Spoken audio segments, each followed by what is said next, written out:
Good. Welcome everybody to this webinar. This is the webinar about the shear center eccentricity developments for version 22 of SCIA Engineer. My name is Yael Verkammer. I'm a product owner at SCIA Engineer, and before I worked on customer support. So maybe you have already heard my voice before when calling the phone previously. Before we jump into the topic of shear center eccentricity, some reminders on how GoToWebinar works. During my entire presentation, you are muted. That is because this presentation is recorded for everybody that cannot attend at this time, so that it can be put online on YouTube, and also you guys can rewatch it whenever you want to. But if you have questions, you can use the questions box to ask your questions during the presentation. I will not watch them. I'm only by myself also today, but I will watch them all the way at the end of my presentation, where I will try to answer them as best as I can. So don't hesitate to ask them as they come up, and I will reply to them at the end of the webinar. So what will we talk about today? First, we will start with some theoretical background on what is a shear center and what are the effects that they bring. How did it work in previous versions of SCIA Engineer? What has changed today in version 22 of SCIA Engineer, and what are the effects on your models? And then finally, what are the limitations of this consideration in SCIA Engineer, and how did it compare to other models? What are the differences?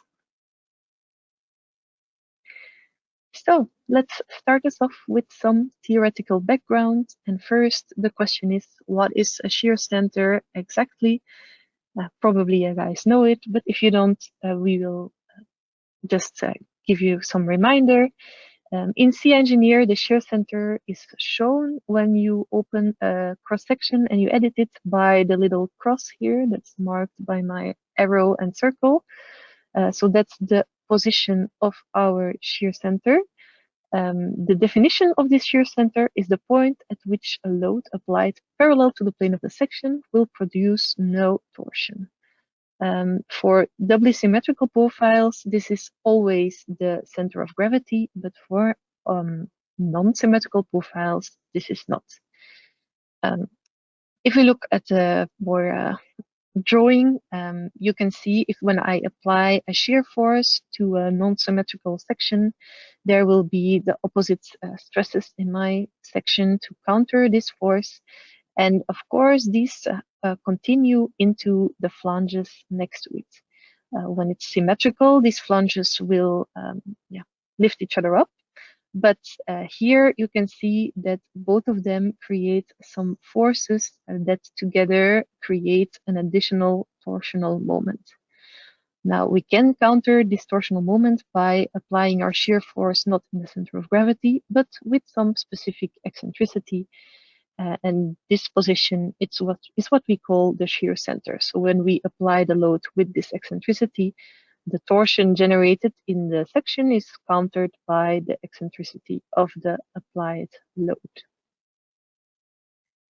So in older versions of SCIA Engineer, it was not possible to give the position of the shear center into the analysis. So the analysis was not aware of where the shear center of a section was located, and he considered them all as being placed in the center of gravity, even if your cross-section was asymmetrical. So for an asymmetrical profile loaded in the center of gravity, you would not generate any torsion, which is, of course, physically wrong, but that's the way it worked in SCIA Engineer. So as you can see here on the picture, the deformation for both my symmetrical and asymmetrical profile are just deformation in the Z direction for their self-weight, so a load applied in the center of gravity. And you can see that there is zero torsion appearing. We did have one option to counter this shortcoming, which was an option in the 1D stresses results menu, where you can choose to consider torsion due to shear center eccentricity with the little option on my screen. When you did so, for the 1D stresses, you would get some torsional stresses in the results. However, this was only in the 1D stresses results. So nowhere else in SCIA Engineer would you consider this additional torsion, not in the deformations, as we saw in the first picture, also not in the internal forces, and therefore also not in the steel code check, the concrete check. If you wanted to properly consider this added torsion, you had to apply your loads manually with some eccentricity, or give some eccentricity to your cross section, but then the normal forces get some eccentricity that's unwanted. So yeah, it required some thinking and some manual work to properly consider these additional forces in the old versions of SCIA Engineer. Today, however, in version 22 that is out now, we have fixed this shortcoming of our analysis, and the analysis now can properly know the shear center position and will consider it in its calculation and in all of the results coming out of it.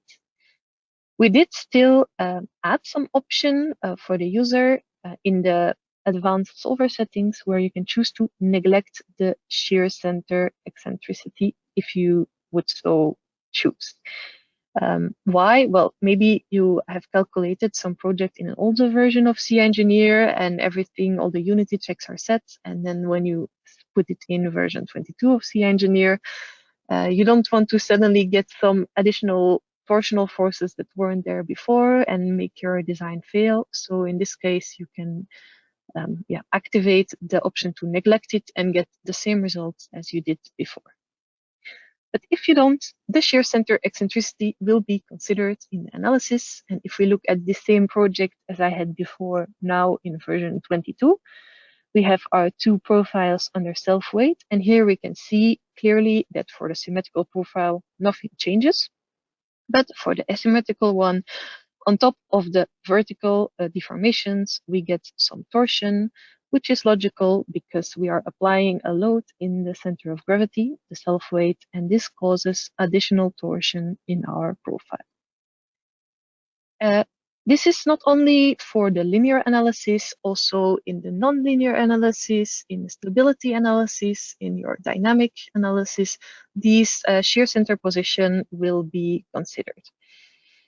So as I said, accounted for in all analysis types. And here I give you some example for the stability analysis, where on the left side, when we neglect the shear center, we see all the typical buckling shapes. But when we account for the shear center, we see that in the third position, there is also some torsional buckling shape appearing.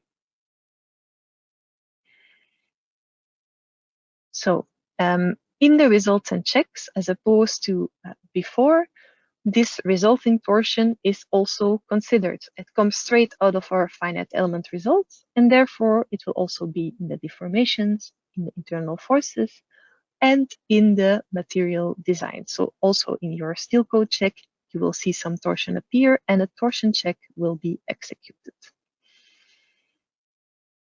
Now, what about opening my old projects in version 22?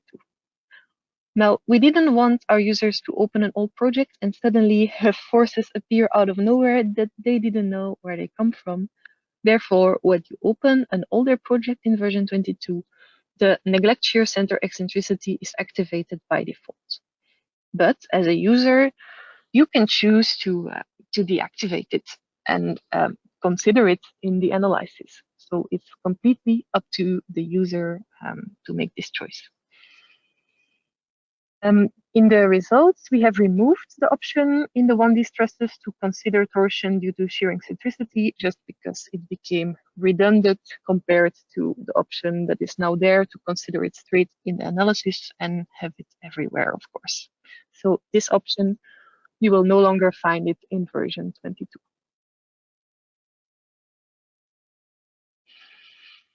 Now, what if you wanted to ignore this shear center eccentricity for a specific element?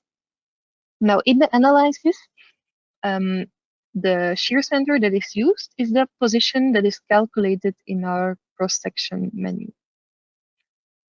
And in this cross-section menu, you can choose to edit and override the shear and torsional properties as shown in the image. And then you can manually change the position of the shear center to 0, 0 to make it the same as the center of gravity. When you do so, for this specific section, the results will be the same as in the old SCIA version, so no torsion will be generated on this U profile if it's loaded in its center of gravity. However, all of the other profiles where you didn't make this adaptation, they will generate the additional torsion if the shear center eccentricity is not in the center of gravity. So with this, let's go into the comparison and limitations of this implementation. Before I mentioned to you that considering our shear center eccentricity, it could be done in old SCIA by inputting the loads with a certain eccentricity manually. Here you see a comparison between considering the shear center in the analysis and adding the eccentricity manually. And as you can see, the results for our internal forces for our torsion is the same, as well as for the stresses. Right, so this is, oh, you lost my screen. Am I still sharing it?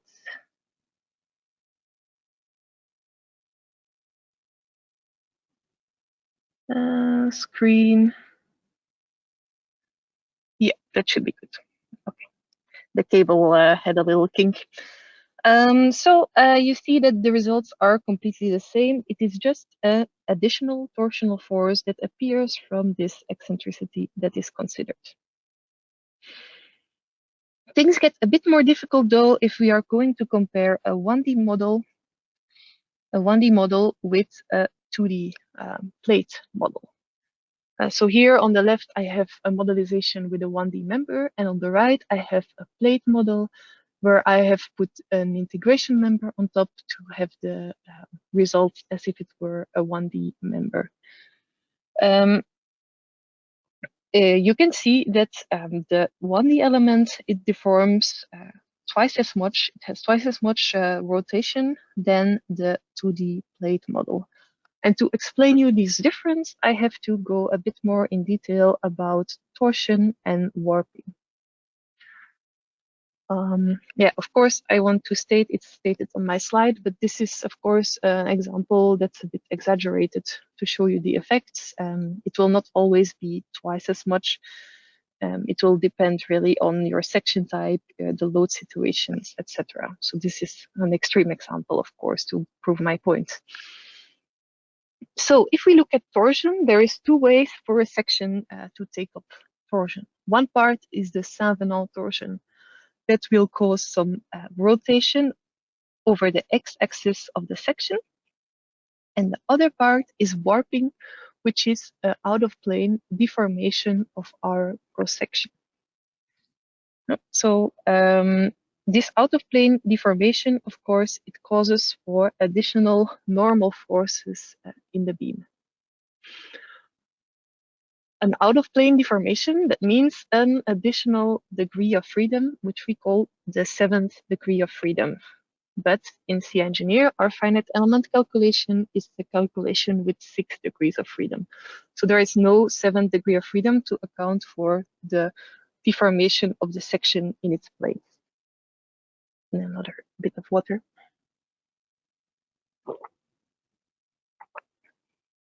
So in this 6 degrees of freedom calculation, we cannot account for warping, and all of the torsion is taken up as Saint-Venant torsion, so as a rotation along the x-axis, and nothing as deformation in the axis or additional stresses in our beam.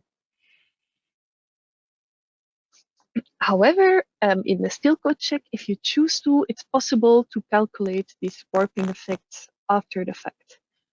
For this, you need to go to the buckling settings of the element, and there you can activate warping and set the boundary conditions for this extra degree of freedom. And then in the steel coat check, there will be a calculation of the part of torsion that will be taken over as Saint-Venant torsion and the part that is taken up as warping. If we look at this decomposition from our steel coat check, we can see that from the total moment of 3.33 kilonewton meter, only 1.5 is taken up as primary or Saint-Venant torsion. And so that actually explains the half difference between our 1D and our 2D model. In the 1D model, you see the full 3 kilonewton meter that is taken up as rotation. In the 2D, only half is taken up as this rotation. The other half is taken up by the out-of-plane deformation of our sections, or other words, warping, leading to additional normal forces in our beam. So the 1D will have bigger deformations and lower stresses, and the 2D has lower deformation but bigger stresses. In the steel coat check, however, if you do a check of your element, this will be recalculated for the forces and they will be properly considered. As a final point to show you that the difference between 2D and 1D is really the 7th degree of freedom, we can have a little look at Frilo friends, where they have this tool that allows a calculation of a 1D member, but with 7 degrees of freedom. I inputted the same model, or so I thought, because I think I made a little mistake in the conversion from kilograms to kilonewtons. We see that we receive a rotation about the x-axis that is now a factor 10 different from the 2D model, but the factor 10, I believe it's my kilogram kilonewton conversion that I forgot. I just noticed it before our presentation. But you can see that it's rather close to the actual number. Of course, there is still some minor differences because a 2D model, it's more complex than a 1D model, but the major difference in results can be explained by this 7 degrees of freedom. So, conclusions on this part. The shear center eccentricity has a non-negligible effect on deformations, forces, and unity checks because it adds an extra force in your system. The only difference from previous versions of SCIA Engineer is that we account for this eccentricity automatically. It's considered in all analysis types, so also the stability analysis. And there is the shortcoming that our finite element calculation is a 6th degree of freedom calculation, so we cannot consider the warping in the deformations. However, if you activate warping for your steel member buckling data, then it is properly considered in the steel coat check. And that brings me to the end of this webinar. Thank you all for listening, and I will now proceed to have a look at the questions if there are some.